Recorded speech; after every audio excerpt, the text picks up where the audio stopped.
కాయలు, పండవే చెట్ట తీయని ఫలములు.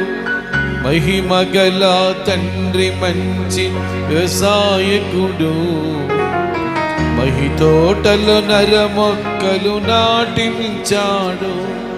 తన పుత్రుని రక్త నీరు తడికట్టి పెంచాడు. తన పరిశుద్ధాత్మను కాపుగా ఉంచాడు. తన పరిశుద్ధాత్మను కాపుగా ఉంచాడు. కాయవే తోట అందరూ చేతులు జోడించండి.